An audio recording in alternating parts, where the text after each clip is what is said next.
Bienvenue dans l'exposition Rome, la cité et l'Empire au Louvre-Lens. Je suis Martin Chevzik, commissaire de l'exposition.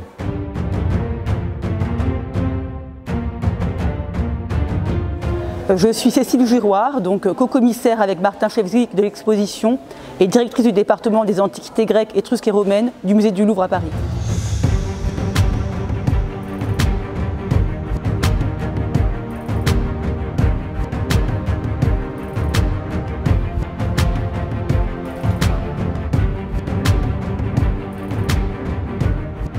L'exposition Rome, la cité et l'Empire est née d'une opportunité, celle de la disponibilité des collections romaines exposées à Paris, qui ont été transférées au musée du Louvre-Lens et au centre de conservation du Louvre à Liévin en raison de la période de travaux dans laquelle entre le département pour la réfection, la rénovation du secteur romain au musée du Louvre. Donc la spécificité véritablement de cette exposition, c'est que le Louvre, Paris déménage au Louvre-Lens et permet de jeter un nouveau regard, un regard différent sur les collections d'art romain traditionnellement exposées à Paris. On a tenu à enrichir le propos en lui donnant un ancrage local, en y associant des pièces de nature plus archéologique conservées dans les musées régionaux.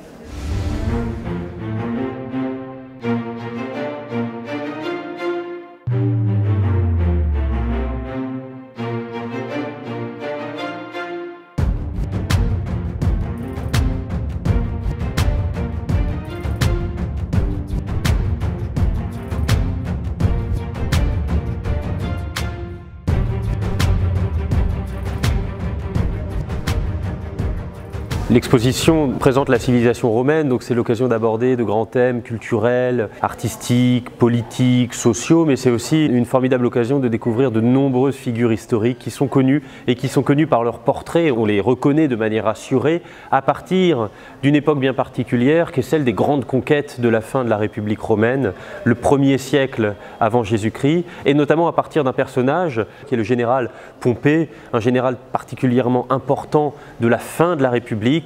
Alors en France, on connaît surtout Jules César, son adversaire. Pompée a été son adversaire politique. Les deux se sont confrontés jusqu'à la mort pour Pompée, qui a été assassiné après sa défaite contre Jules César. Et j'ajouterai également que ce portrait est important pour le Louvre, pour les collections du Louvre, puisqu'on conserve très peu de portraits de Pompée, qui sont très rares dans le monde. Et le Louvre, depuis 2017, possède l'un de ces portraits de Pompée. Il a été acquis grâce au soutien de la Société des Amis du Louvre. C'est donc pour nous l'occasion d'enrichir notre galerie de figures historiques, d'enrichir notre connaissance et notre présentation au public de l'art romain. Et c'est tout naturellement qu'on voulait présenter ce portrait en introduction de l'exposition.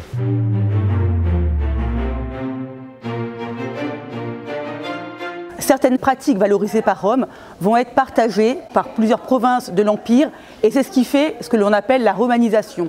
Et donc c'est ces formes qui sont développées dans l'exposition à travers différents thèmes, notamment celui du portrait, où effectivement la représentation de l'individu selon une ressemblance physionomique va se diffuser à travers l'Empire et connaître des modes d'expression différents, mais sur un modèle qui demeure à l'origine grecque, mais qui va être ensuite adopté par les Romains.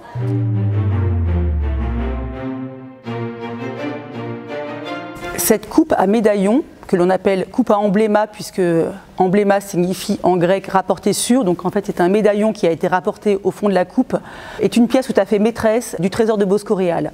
Ici, le portrait a été appliqué sur le fond d'une coupe, donc c'est un portrait saillant qui se caractérise par des traits extrêmement prononcés, un personnage âgé, un homme âgé qui est représenté les rides au front, donc c'est vraiment un portrait physionomiste extrêmement appuyé, et qui donc se développe sur le fond de cette coupe. Donc clairement, il s'agissait d'une coupe d'apparat qui était simplement offerte à la vue des convives dans le cadre du banquet. On s'est beaucoup interrogé sur l'identité de ce personnage. C'est un portrait réaliste, sans aucun doute. S'agit-il d'un des propriétaires du trésor? C'est difficile à savoir, mais c'est une hypothèse qui est tout à fait plausible. En tout cas, on ne peut pas mettre de nom sur ce portrait en particulier. Et il faut voir que cette coupe s'inscrit dans un trésor extrêmement vaste, découvert en 1895 dans une citerne, dans une villa rustique établie sur les pentes du Vésuve, au nord de Pompéi. Ce trésor se compose de plus d'une centaine de pièces d'argent, dont la plupart sont exposées ici, et donc quelques pièces maîtresses, des pièces d'apparat, dont cette coupe tout à fait remarquable.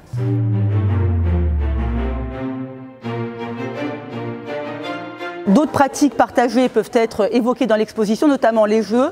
et les jeux du cirque, et notamment les combats de gladiateurs. Donc là aussi, c'est une pratique typiquement romaine qui va se diffuser dans tout l'Empire, notamment en Afrique du Nord, où beaucoup d'objets permettent d'évoquer cette popularité des combats de gladiateurs. La romanité a une définition très précise, c'est l'appartenance communautaire à une cité qui est Rome, à travers d'une part la jouissance partagée d'un statut individuel qui est le statut de citoyen, qui fonde cette communauté politique, qui lui donne ses contours et qui va avec une série de droits et de devoirs individuels à l'intérieur de la cité et une participation très forte. La cité antique repose sur la participation directe, physique, concrète des citoyens au fonctionnement politique et au fonctionnement concret de la vie de la cité. Et cette romanité, elle s'incarne dans une série de particularités culturelles. Puisque Rome est une cité, elle a ses propres dieux, ses propres rites, une conception particulière du pouvoir, elle a une langue spécifique qui est le latin qu'elle partage avec ses voisins, mais au sein d'un ensemble relativement restreint qui est le Latium antique, une série de quelques dizaines de cités seulement en Italie centrale. Et donc la romanité, c'est ça, c'est cette culture spécifique que l'on vous présente dans la première partie de l'exposition. Rome, c'est aussi une société qui est extrêmement ouverte aux influences extérieures. Il ne faut pas imaginer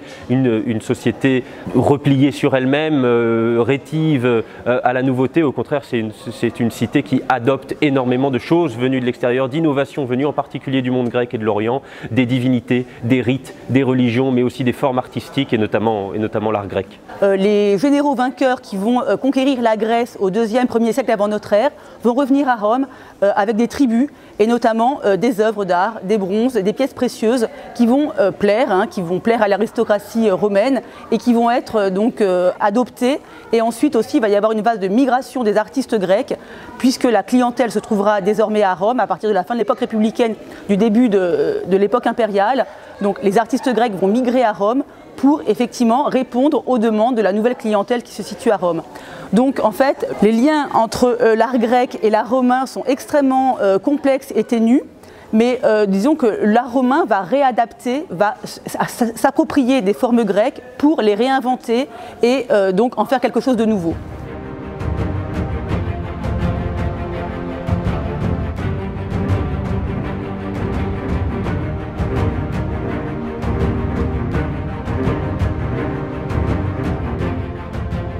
La civilisation romaine, elle s'étend de la fondation de la cité de Rome, qui est un épisode légendaire, mais enfin dont la date légendaire est attestée par l'archéologie et confirmée par l'archéologie en 753 avant Jésus-Christ. Et l'Empire romain se développe véritablement à partir des 3e et 2e siècles avant notre ère, lorsque Rome étend sa domination sur une grande partie du bassin méditerranéen.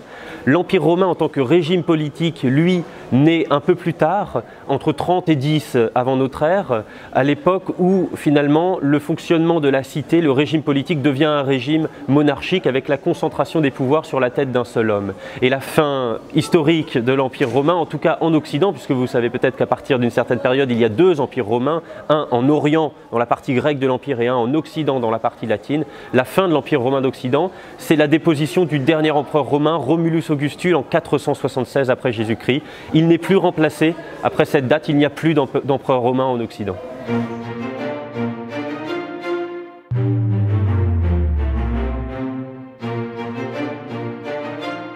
La fondation du régime, de ce que nous appelons le régime impérial, est que les Romains appelaient le principat, c'est-à-dire la prééminence d'un homme qui est le premier des citoyens, qui est le primus inter pares, le princeps en latin.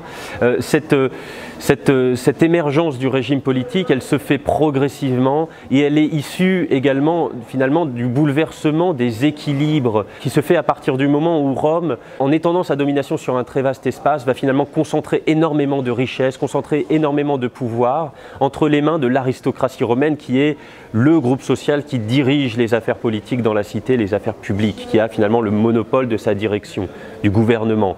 Et à partir de ce moment-là, il y a des déséquilibres très importants qui se font jour avec des figures qui deviennent de plus en plus puissantes et pour lesquelles le régime républicain qui répartit les pouvoirs introduit aussi une idée de rotation des charges, donc une idée finalement de partage des responsabilités et de moins en moins adaptée à leurs nouvelles ambitions qui sont des ambitions de pouvoir personnel et de pouvoir de plus en plus important.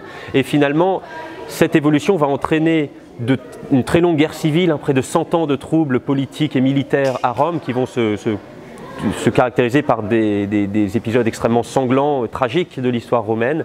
Et au débouché des guerres civiles, le dernier qui est debout, c'est Octave, l'héritier politique et l'héritier d'ailleurs de Jules César, qui va devenir l'empereur Auguste à partir du moment où il aura vaincu ses différents adversaires et il va concentrer sur sa tête les pouvoirs qui auparavant étaient répartis entre les différents magistrats de la cité. C'est la fondation d'un régime monarchique qui prend toujours un habit républicain parce que les Romains n'aimaient pas vraiment les rois, ils les ont chassés plusieurs siècles auparavant, ils n'avaient aucune envie de retourner dans un régime monarchique, mais en réalité c'est la souveraineté d'un seul qui est finalement entérinée dans la cité et c'est un véritable régime monarchique de fait.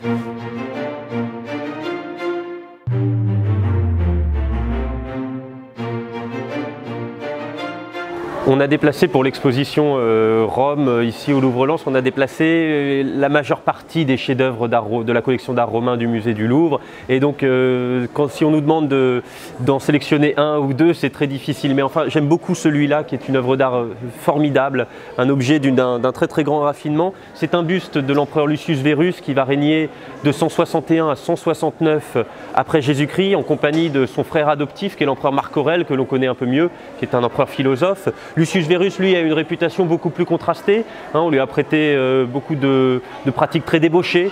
Enfin, bon, c'est pas sur la personnalité de l'empereur que j'aimerais m'attarder aujourd'hui, mais plutôt sur la grande qualité artistique de ce portrait, de ce buste, qui donc est un format, le buste est un format abrégé qui est inventé par les Romains à des fins de représentation individuelle. C'est donc un type de format du portrait romain. Et là, vous voyez que ce buste, il représente l'empereur en cuirasse. Il porte la cuirasse métallique sous un manteau militaire qu'on appelle le paludamentum, qui est l'insigne du commandement des chefs militaires à Rome. Donc c'est un insigne très officiel, très sérieux. Une représentation qui insiste donc sur une des composantes du pouvoir de l'empereur, qui est la composante militaire. Le monopole que l'empereur a sur le commandement des légions romaines. Ce buste, il a été trouvé en compagnie de nombreux autres bustes au début du XVIIe siècle dans les ruines d'une villa romaine, la villa de ce personnage très précisément, qui se trouve à Aqua Traversa, à quelques kilomètres au nord de Rome. Et on peut donc supposer, puisque le commanditaire, le propriétaire de ce lieu était un empereur romain, que les ateliers qui ont sculpté ces bustes sont des ateliers qui travaillaient directement pour satisfaire les commandes des empereurs eux-mêmes. Ça explique la très grande qualité de ce portrait et de ceux qui ont été trouvés avec, dans la facture des drapés, dans la représentation de la physionomie, mais aussi et surtout dans la finesse et la minutie, la très grande sophistication de la représentation des détails de la physionomie. Et il n'est qu'à regarder la manière très virtuose dont sont sculptées les mèches de cheveux de ce personnage, qui sont creusées avec un souci du détail très important, et ça crée un aspect très duveteux, très léger dans la masse de marbre qui a servi à travailler ce portrait. Et pour finir, j'ajouterais que on tenait vraiment à voir ces portraits, ces deux portraits qui sont là, celui-là et son voisin, ici au Louvre-Lens. Ces portraits ont une histoire un petit peu particulière, puisque dans le cadre de la préparation de l'exposition, nous avons demandé au Metropolitan Museum de New York, ces deux portraits étaient en dépôt depuis 2007, donc depuis 15 ans, nous avons demandé au Metropolitan Museum s'ils acceptaient de mettre fin au dépôt pour que ces œuvres puissent figurer non seulement dans les salles romaines au Louvre lorsqu'elles rouvriront dans quelques années, mais aussi et surtout dès 2022 dans l'exposition du Louvre-Lens. Donc ça fait très longtemps que le public français n'a pas pu apprécier ces œuvres. Elles étaient en très bonne place au Metropolitan Museum où elles étaient parfaitement bien mises en valeur, mais on est très heureux de pouvoir également les présenter ici à Lens, puis ensuite à Paris. L'image de l'empereur, c'est un sujet très complexe et extrêmement intéressant. La manière dont l'empereur est médiatisé par ses portraits dans l'espace de l'Empire, puisqu'on a souvent à l'idée que l'Empire romain, c'est un régime presque totalitaire qui impose sa domination, qui est très hégémonique dans l'espace de l'Empire. Et le portrait est de ce fait l'objet de beaucoup de fantasmes, comme si le portrait impérial était imposé dans les provinces, à la manière des effigies de grands dictateurs du XXe siècle, par exemple. En réalité, l'histoire est beaucoup plus complexe, puisque certes, on élabore un modèle de portrait à la cour, au sein du palais impérial, et l'empereur donne certainement des instructions sur la manière dont il veut être représenté, mais ensuite c'est ce modèle qui est diffusé dans l'Empire, et ce sont les sculpteurs locaux, à l'initiative des communautés locales, des cités et des associations d'individus qui souhaitent rendre hommage à l'empereur spontanément. Ce sont ces gestes-là, de type honorifique, qui vont assurer la présence de l'empereur sous forme de ces portraits. Et là, le modèle est important, le modèle qui a été diffusé, non seulement parce qu'il permet à l'empereur de contrôler l'image qui est donnée de lui sur le territoire de l'Empire, mais aussi parce que pour un sculpteur qui travaille à Alexandrie, à Éphèse, à Lyon ou encore en Afrique du Nord, évidemment, il ne peut pas travailler sur le vif. Et donc le modèle sert à ça, sert à fournir finalement une image codifiée, mais une image sur laquelle les sculpteurs vont pouvoir s'appuyer pour représenter l'empereur. La femme est présente donc dans le monde romain évidemment, notamment déjà au sein du pouvoir, puisqu'effectivement l'empereur à partir d'Auguste va être représenté en famille, et donc l'image de la citoyenne va être représentée de façon très courante donc à l'égal du citoyen, avec sa tenue particulière. Donc la matrone romaine, c'est l'idée aussi de félicité conjugale qui sera représentée, et surtout la femme qui assure la descendance. Et donc c'est aussi pour ça que la femme romaine donc est tout à fait représentée à l'égal du citoyen.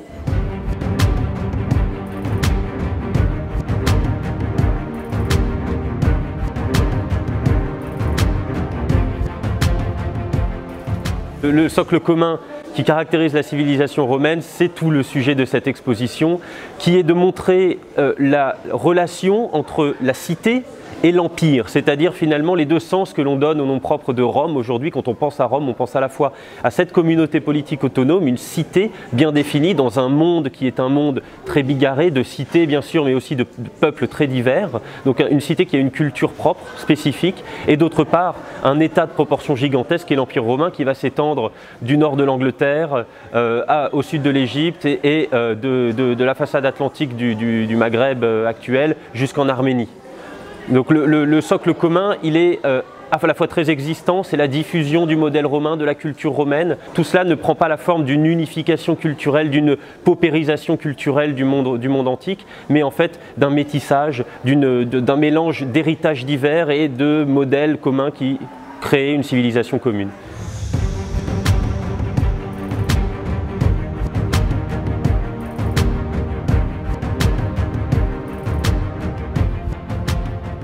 Les autres civilisations, les voisins de Rome, ces voisins de plus proches ou lointains, sont accueillis à Rome, à la fois par l'adoption de pratiques culturelles par les Romains eux-mêmes, mais également à partir du moment où Rome devient une ville-monde, c'est-à-dire la capitale d'un empire qui est de proportions gigantesques, qui est le plus grand État jamais vu à cette époque-là sur la surface du globe, ou en tout cas dans le monde occidental. À partir de ce moment-là, Rome va aussi accueillir énormément de gens qui sont des étrangers, qui viennent vivre à Rome, qui s'intègrent à sa société, et c'est l'ultime processus d'une intégration finalement de ces étrangers et d'une intégration des habitants de l'Empire romain qui peuvent aussi acquérir la citoyenneté, qui est une citoyenneté dont la conception est relativement généreuse, c'est-à-dire que la cité va s'enrichir de beaucoup de nouveaux citoyens au fur et à mesure que Rome va conquérir un empire de grandes proportions. Même si, rappelons-le, tous les habitants de l'Empire ne sont pas des citoyens romains, ils ont leur propre citoyenneté, ils appartiennent à des sociétés elles aussi bien individualisées que sont les cités de l'Empire.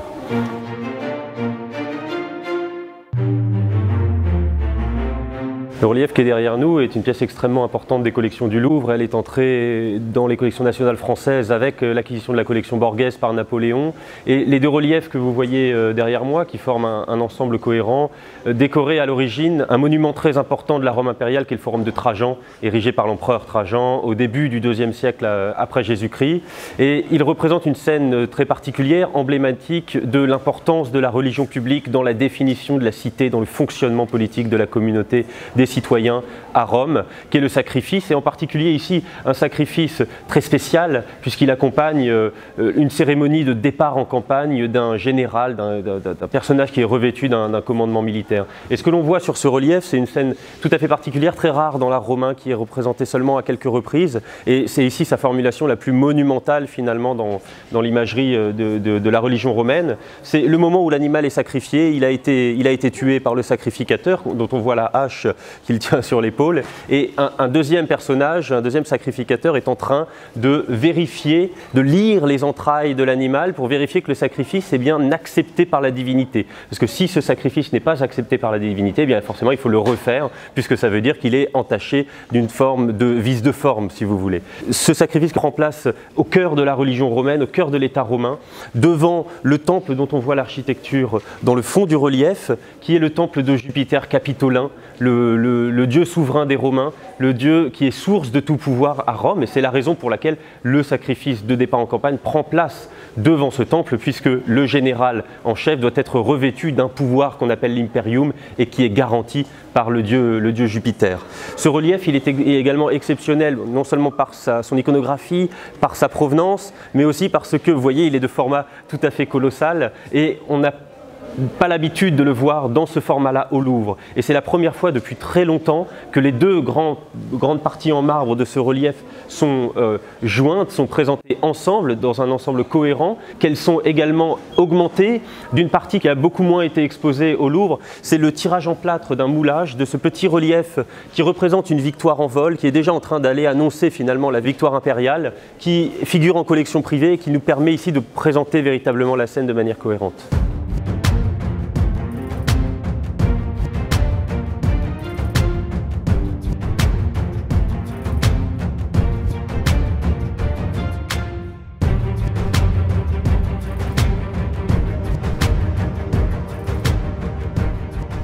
Ce chapiteau corinthien, qui a été sculpté donc dans un calcaire, représente la déesse Junon et permet d'évoquer le décor monumental du temple du Forum de Bavay.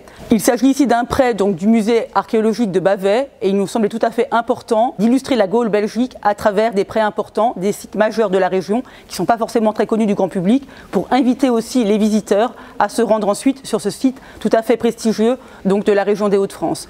Il s'agit d'un élément, d'un décor monumental qui accompagne aussi d'autres pièces, notamment ce fragment architectural qui présente donc une bacchante qui provient du temple de Chanlieu, et on peut apercevoir aussi à l'arrière une tête monumentale de l'impératrice Lucile qui, elle, décorait le forum de Carthage en Afrique du Nord.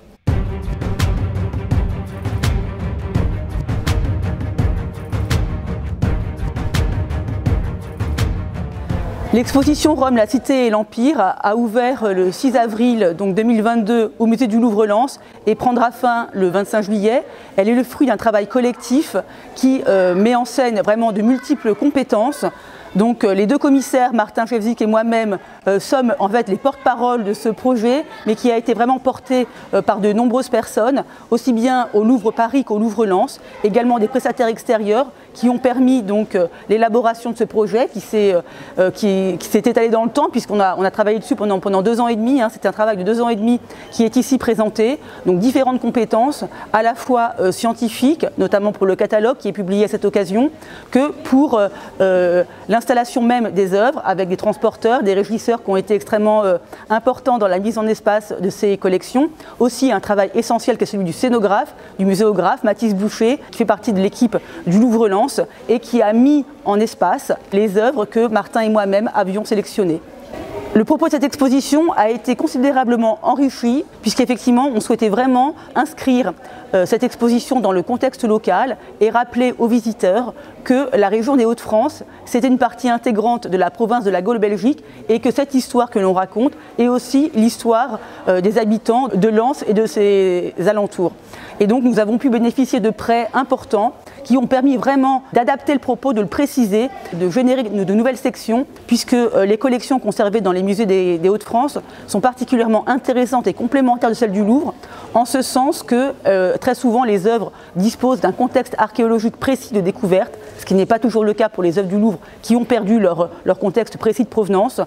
Donc finalement, le fait de pouvoir disposer d'un contexte archéologique extrêmement précis nous a permis d'évoquer un aspect, notamment celui des circulations des biens et des hommes, qui vraiment enrichit sensiblement ce propos général sur l'Empire romain.